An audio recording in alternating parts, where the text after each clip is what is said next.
John McAllister lived alone on a quiet ranch far from the nearest town. His land stretched wide across the Arizona desert, with tall, dry grass and red rocky hills watching over it like old silent guards. Every morning, he woke before the sun, fed his horses, and checked his cattle fences. His life was simple and steady, and he liked it that way. He had chosen peace and silence after years of traveling from place to place trying to find a home. Here, the wind was his neighbor, and the stars were his night lamps. People in town said John was strong and brave, but he never thought of himself that way. He was just a man trying to survive the best he could. He spoke little and worked much. He had a dog named Rusty who followed him everywhere, tail wagging and ears always ready for the smallest sound. Rusty was the closest thing John had to a family. One evening, after a long day of fixing fences, John noticed a strange sign in the distance. To the west, near the old mining camp, a thin line of smoke rose into the sky. It was unusual to see smoke coming from that place. The mine had been abandoned for many years. Not even travelers passed by anymore. The desert had taken over the buildings, turning them into broken wood and dark, empty holes. John stood still for a moment, watching the smoke move higher. It could be nothing important. It could be someone lost or simply camping for the night. But something inside him felt uneasy. It was a feeling he could not explain. He whistled for Rusty, who came running and stopped by his side, waiting for a command. John sighed, grabbed his hat, and mounted his horse. "We better go look," he said softly. And Rusty barked as if agreeing. The sun was dipping low, spreading orange light across the desert. The ride toward the mining camp took more than an hour. The wind grew cool and the shadows stretched longer. The closer John came, the stronger his uneasy feeling grew.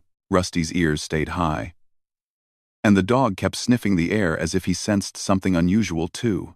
When John reached the mining camp, the smoke had almost faded away. The broken wooden structures looked even more lonely under the evening sky. He stopped his horse and listened. Nothing. Not a voice, not a step, only the whisper of wind.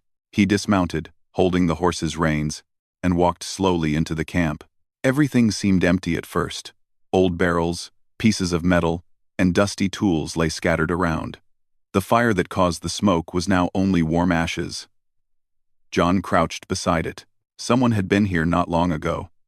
But where were they now? Rusty suddenly began to whine, low at first, then louder. The dog looked toward a large dead tree standing just outside the mine entrance. The tree's branches were bare, reaching out like twisted arms. Something hung from them, long shapes that swayed slightly with the breeze. John's heart skipped a beat. He hurried closer, every step filled with fear of what he might find. As he reached the tree, he felt his stomach tighten. 7 young girls, dressed in simple cloth and beaded ornaments, were tied high on the branches. Their eyes were closed, their faces pale from the heat of the day. They looked so still that for a moment John believed he was too late. His breath caught in his throat. He froze, unable to move. Who would do something like this? Why would anyone harm children? Rusty barked anxiously, circling the tree and sniffing the air around them. John forced himself to step closer. He reached up and touched the arm of the nearest girl, and he felt warmth. She was alive. Weak, but alive. His shock turned into sudden determination. He hurried to cut the ropes, lowering each girl carefully to the ground, checking for signs of breathing. One by one, he found that all 7 were still alive, although barely conscious. Their breathing was faint, their bodies exhausted from the harsh desert sun and fear. John knelt beside them, gently speaking even though he knew they might not understand his language. "You're safe now. I've got you," he whispered. One girl opened her eyes just a little, enough to see him. She looked frightened, but when she noticed Rusty's friendly face, her fear softened into confusion. John gave her a small smile, hoping to comfort her. She tried to speak, but no words came out, only a quiet breath. John looked around the empty camp again. Whoever had left these children here was not far away. He felt sure of it. The thought made him uneasy, but he refused to leave the girls alone. He had to act fast. They needed water, shade, and rest. He returned to his horse and brought his water canteen. He poured small sips into their mouths, careful not to give too much too quickly. The sun was nearly gone now, and the air was cooling down. That helped a little, but the girls were still very weak. He knew he could not help them here. The camp was dangerous, and there was no shelter. He looked at his horse, then at the girls. 7 children could not ride one horse. He needed another way, so he built a small wooden drag using an old cartwheel and loose boards lying around the camp. He tied the drag to the horse's saddle. It wasn't perfect, but it was strong enough to carry the children. It took time and patience, but John lifted each girl gently, laying them side by side on the drag where they could rest. He covered them with cloth he found nearby to keep the night cold away. The stars had begun to shine by the time he finished. John spoke softly to Rusty. "We're heading home. Keep watch." Rusty stayed close to the girls as John guided his horse slowly back through the dark desert. The journey was long and quiet. Every now and then, one of the girls would move or breathe a little stronger, giving John hope that they would recover. As they traveled, John's mind raced with questions. Where did these girls come from? What had happened to them? Why were they left like that? He could not understand how anyone could be so cruel. He promised himself that he would do everything he could to protect them until he learned the truth. Hours passed until finally, John saw the familiar shape of his ranch house. It wasn't grand, just a small home with a wooden porch and a barn, but tonight it looked like the safest place in the world. He carried each girl inside and laid them on clean blankets. He lit a lamp, boiled water, and prepared simple food, soft bread soaked in warm broth, something easy for weak bodies to accept. He worked with calm, steady movements, though worry refused to leave his thoughts. Rusty lay beside the girls, watching over them as if he understood how important they were. Sometimes the dog nudged them gently with his nose to check they were still breathing. One of the older girls opened her eyes again. She tried to sit up but fell back, too weak. John helped her slowly drink a little more water. She looked at him carefully, studying his face. There was fear in her eyes, but also a tiny spark of trust. She seemed to realize he wanted to help. John pointed to himself. "John," he said softly, hoping she might understand. The girl looked at him for a moment, then pointed weakly at herself. Her voice was barely a whisper. "Nita," she said. John smiled kindly. "Nita," he repeated, nodding. He then pointed to each girl one by one, and Nita whispered their names. They were Apache children, taken from somewhere not too far away. When she finished, she tried to speak more, but her voice trembled and faded. John did not push her to talk. She needed rest more than anything. He gave her a quiet nod as if to say, "It's all right. You're safe here." Outside, the desert night grew darker, but inside the ranch house, a quiet light remained. John sat on a chair nearby, watching the girls sleep. He had seen many things in his life: storms, floods, lonely nights, but nothing like this. He knew tomorrow he would have to make a decision. Should he ride to town for help? Should he try to find their families? Who had left them in such danger? The thought of someone returning to harm them again made John tighten his jaw. He would not allow that. Not while they were under his roof. He looked around his small home. It felt different now, more alive. 7 young lives rested there, breathing softly. Their presence gave a new purpose to John's quiet world. Rusty curled up next to his boots, tired from the long journey. John reached down and petted the dog, whispering, "We did the right thing today." The night passed slowly. John did not sleep much. His eyes moved from the girls to the windows and door, alert to any sound. The desert outside seemed peaceful, but he knew danger might still be close. As the first light of dawn touched the sky, John finally closed his eyes just for a moment. He whispered a silent promise to himself and to the 7 girls who now depended on him. Whatever darkness had led them to that tree, he would make sure it never reached them again. Morning sunlight slowly filled the small ranch house. The warm glow reached the faces of the 7 Apache girls, still resting on the blankets. Their breathing was deeper now, a sign that they were gaining strength. Rusty lifted his head first, stretching and sniffing the air. When he saw the girls awake, he wagged his tail gently as if welcoming them to a new day.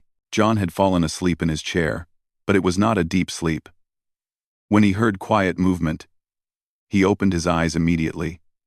The girls were looking around the room, cautious, unsure, but alive.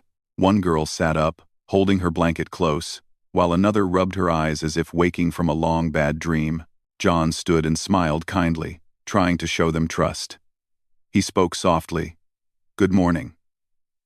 They did not understand the words, but they felt his warmth. He placed a pot of warm broth on the table and pointed at it. "Food," he said gently. Then he made a motion with his hands, pretending to eat. Gradually, the girls nodded shyly. He helped them sit at the long wooden table. They ate slowly, taking tiny sips and bites. Their eyes often met his, watchful but curious. Nita, the oldest, was seated nearest to him. She looked more alert than the others now, though still tired. John knew she likely understood more than she could speak. After breakfast, John helped them clean up and guided them to sit outside under the morning sun. His land stretched wide before them. Quiet fields, distant hills, and a few grazing cattle that looked peaceful under the bright sky. Rusty sat with the girls, and they petted his head softly. For the first time, small smiles appeared on their faces. John felt relief, but also a heavy responsibility. Keeping them safe would not be easy. Someone had left them in great danger, and he did not know if that person or people might come looking for them. He stood a few steps away, thinking deeply. There were men in the town who did not respect Apache people. Some of them believed that native families should not live on the land where they had been born and raised. John had heard rumors in the saloon, whispers about pushing tribes away to claim land for mines and cattle. He had never paid attention before, but now those whispers felt frighteningly real. He turned to look at the girls. One was braiding another's hair. A younger one played with a smooth stone she had picked from the ground. They were just children, innocent, gentle. They did not deserve fear. John decided he needed more information. Maybe Nita could tell him what happened. He returned to them and knelt near the oldest girl. "Nita," he said her name softly. She looked at him with a calm but cautious expression. He pointed toward the west, in the direction of the old mining camp. Then he made a questioning gesture, raising his hands and eyebrows. "Why?" he tried to ask. Nita understood what he wanted to know, but her face tensed with worry. She looked at the other girls, then lowered her head. With a shaky hand, she touched markings on her arm, small symbols burned or carved long ago. John's heart tightened at the thought that someone had tried to hurt them, but he remained patient, gentle. Nita finally pointed toward the distant hills. She tried forming words, speaking slowly. "Home. Far. Bad men." Her English was broken, but her meaning was clear. John nodded. He drew a simple picture in the dirt, several small stick figures together under a triangle shape. Maybe a shelter.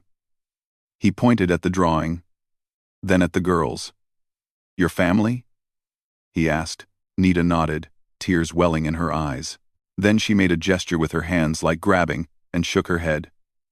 "No home now," she whispered. The sadness in her voice was deep. John felt a wave of anger inside, not the kind that lashes out, but the kind that strengthens someone's resolve. Someone had threatened these girls' families. Someone wanted to take something that did not belong to them. But who? And why? He needed help, but who could he trust? There was one man in town, Dr. Samuel Hayes, a good-hearted man. He treated everyone fairly and never judged anyone's background. John thought maybe the doctor could examine the girls and help them recover fully. But traveling to town meant risks. If the wrong people discovered the girls were with him, trouble could arrive faster than he could prepare for it. He decided to make preparations carefully. He returned inside, gathering supplies, more blankets, canned food, fresh water. The girls watched him, unsure what he was planning. He smiled at them again and spoke gently. "It's okay. I will help you." Even though they did not understand the words, the comfort in his voice reached them. He then brought out colored beads and a few small, harmless tools he kept from when Apache traders passed by years ago.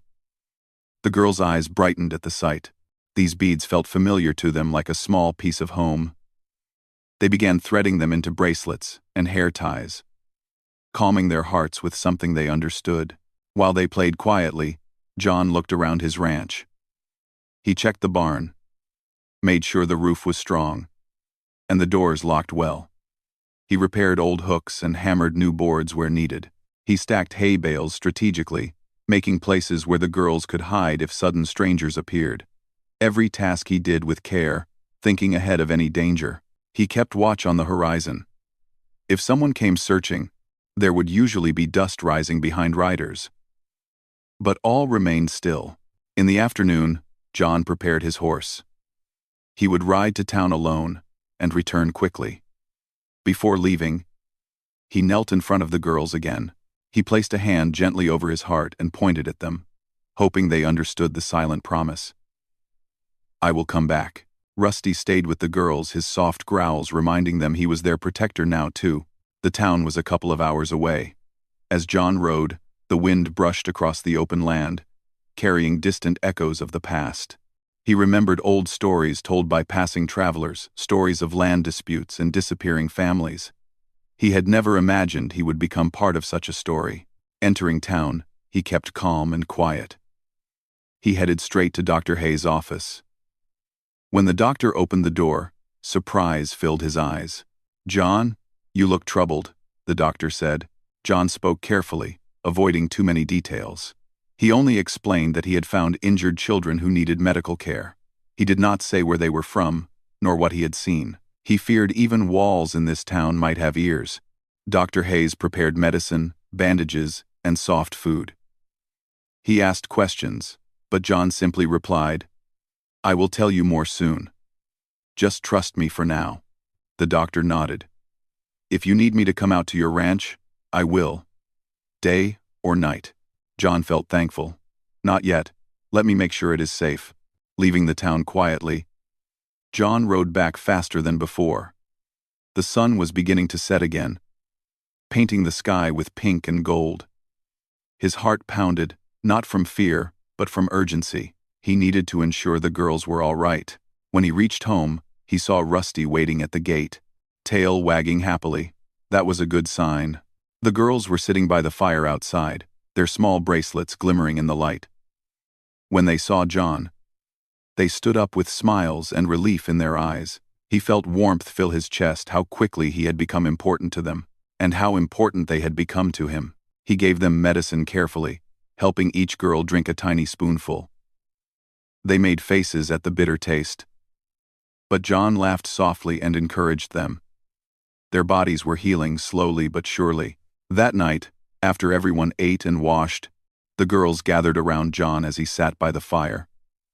They asked silent questions with their eyes, wanting to feel safe. John told them a gentle story, one he remembered from his childhood, about a brave horse who protected a small bird through a storm. Even though the girls did not understand the words, his soft voice and calm tone made them feel at peace. As they drifted to sleep under the peaceful night sky, John stared at the fire, thinking again. Someone had planned something against these children and their families, something unfair and heartless. He needed answers, and he needed to be ready. For the first time in many years, John prayed not in a loud or traditional way but quietly, inside his heart. "Give me strength to protect them." He looked at the stars, shining like tiny lanterns of hope. Rusty stayed awake beside him, ears alert. The land around them was quiet, but not calm. A sense of mystery lingered in the air, like clouds before a distant storm. John knew that what he had discovered was only the beginning. Tomorrow would bring new challenges. Nita would probably tell him more, and the truth might be something he wished he had never heard. But he also knew one thing for certain. He would not let fear push him away from doing what was right. In his once silent life, he now had a mission, one that filled his heart with purpose, stronger than any fear. John woke up early again, before the sun touched the land with its gold light.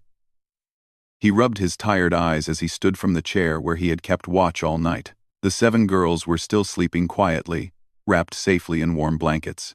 Rusty slept near them, one ear always lifted to listen for any strange sound. John stepped outside for a moment. The morning air felt cool and fresh. He looked toward the hills, studying the horizon carefully. Nothing unusual showed itself. But he knew that danger often hid where eyes could not easily see. He walked back inside and prepared breakfast. When the girls woke, he smiled and helped them eat slowly. The younger ones had started to trust him more now. They even giggled when Rusty tried to lick their plates after they finished. That laughter was soft, but it filled John with relief. It meant their hearts were healing a little. After breakfast, John motioned for Nita to join him outside. She nodded and followed quietly. Rusty lay at the door, watching them with curiosity. John wanted to understand more. He bent down and picked up a stick. In the dirt, he drew a map, a simple outline of mountains and the desert. He pointed to the area where he found them near the mining camp. Then he pointed toward the hills where Nita had said their home was. Nita looked carefully, then knelt down and made her own marks in the dirt. She drew tiny circles to show homes, then a larger shape to show their gathering place. Her finger then traced a path, showing how they had been taken from their families. Finally, she made a sad motion with her hand like something important had been taken away from her people. John listened to every gesture. She spoke little English, but every movement told a story. He wanted her to feel safe telling him more.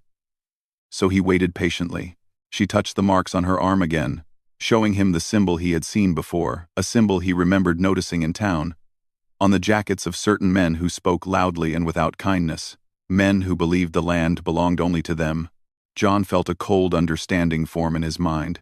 Someone wanted the land where Nita's family lived, someone powerful, but he did not say this thought out loud.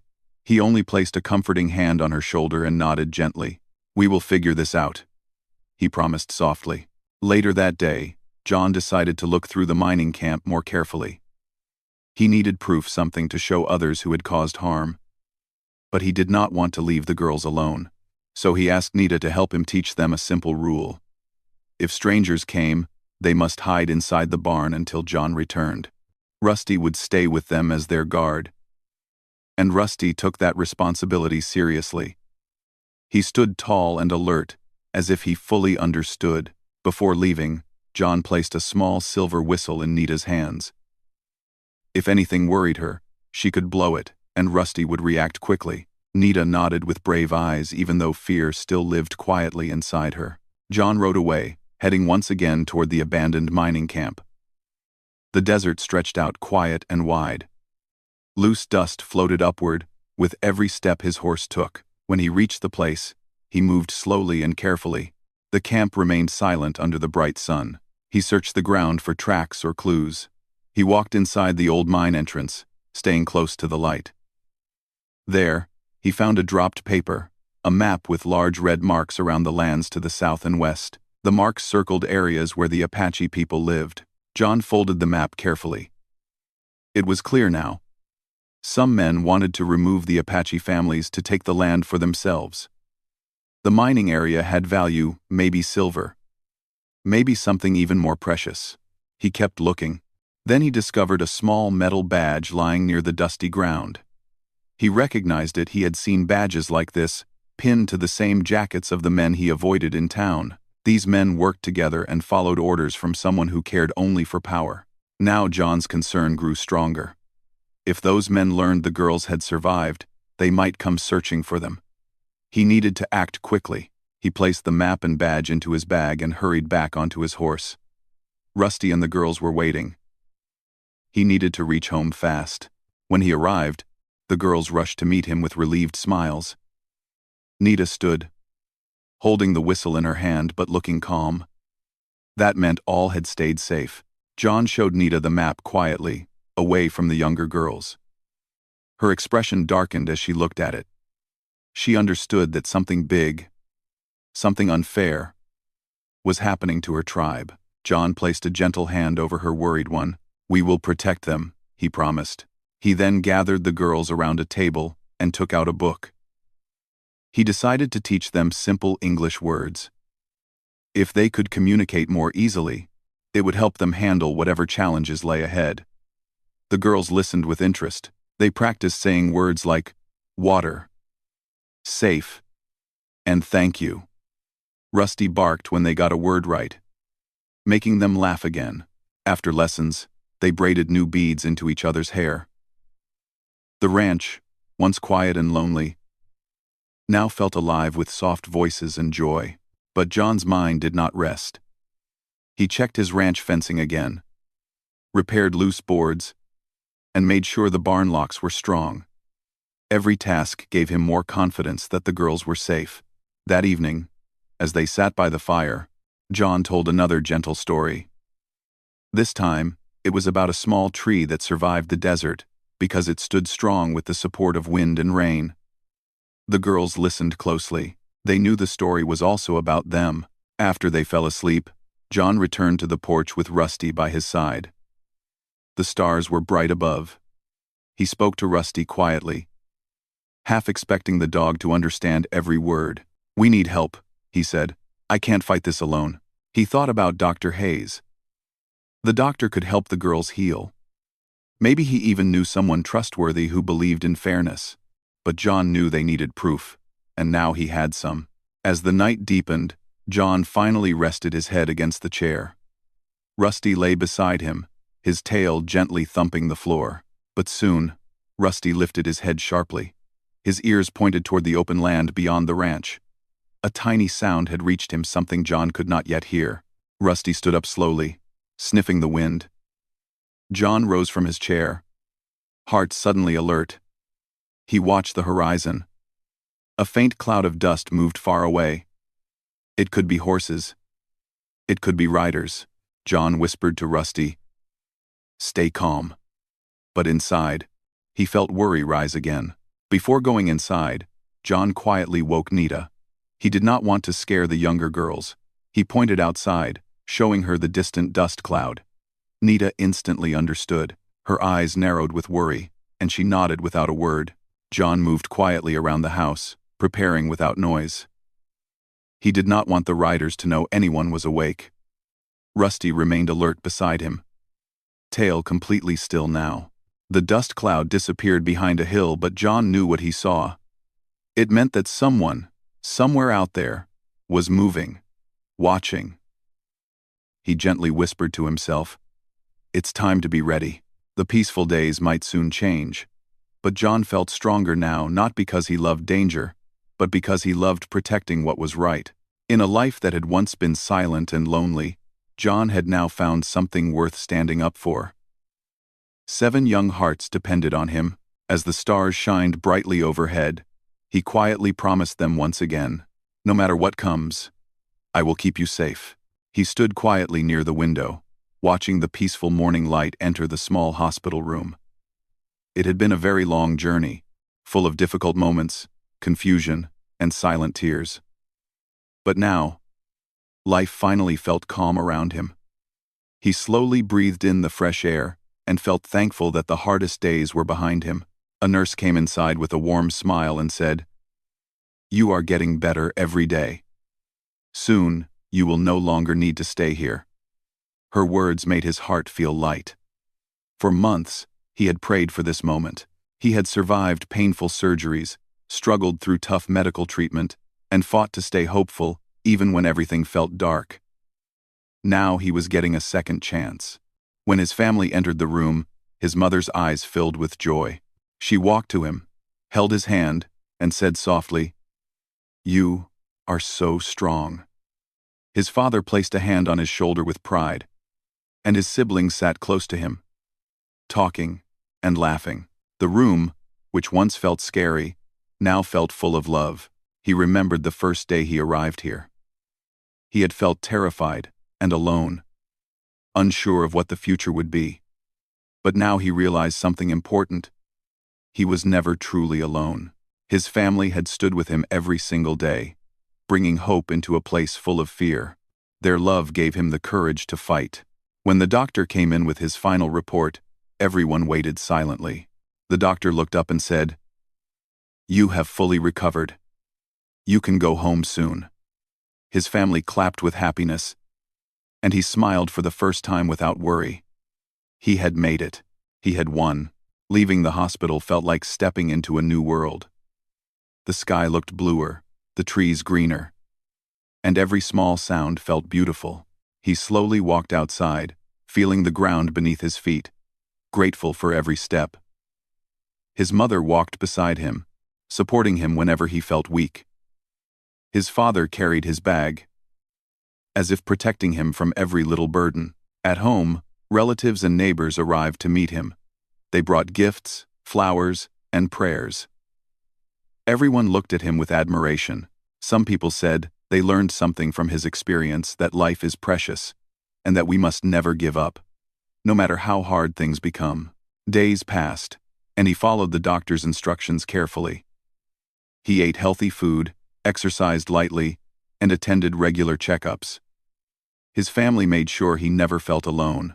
His siblings would sit near him and tell jokes until he laughed so much that his eyes filled with tears, happy tears this time. Sometimes he would think about his time in the hospital. He remembered the pain, the sleepless nights, and the fear of the unknown.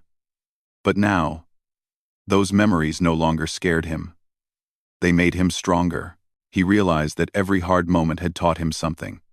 He had learned patience, courage, and the importance of believing in himself. One evening, he sat outside in the yard, watching the sun slowly set behind the houses.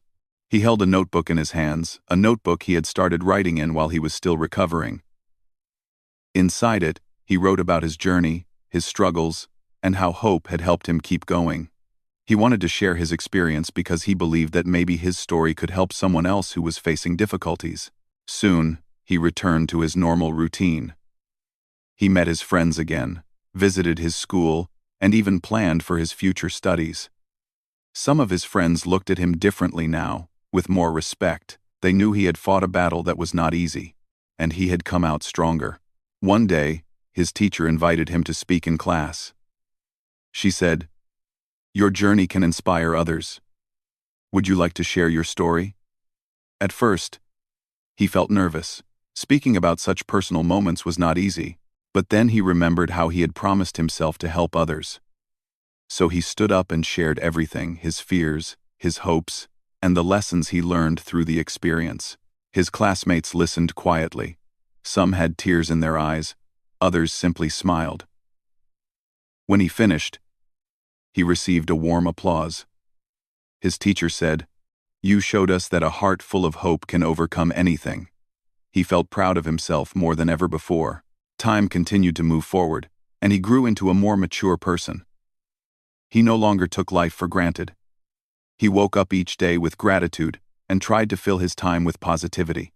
He supported people who were going through challenges and always reminded them, "Things get better. Just be strong."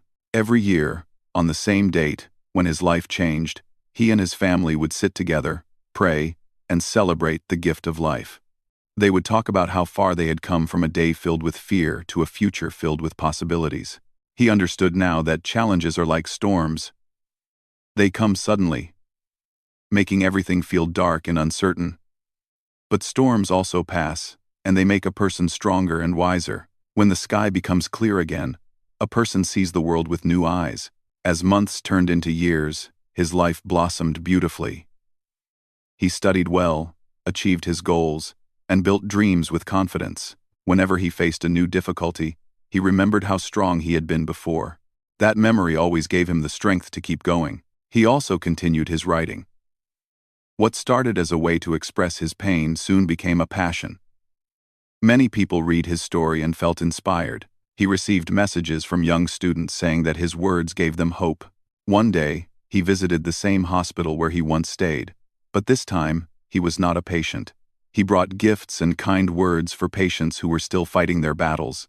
When he spoke to them, they smiled because they saw in him a living example of survival.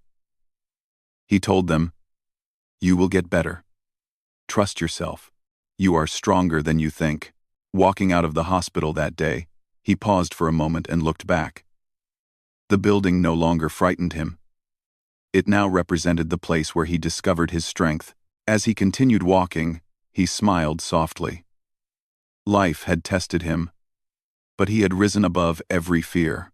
And now, his story was not only about pain, it was about hope, courage, family, and the beauty of a second chance. He promised himself that he would always remain grateful, always stay kind, and always help others who feel lost or scared. He knew that his journey was not just for himself.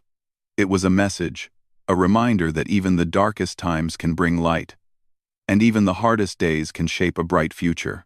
His life moved forward, full of love and purpose.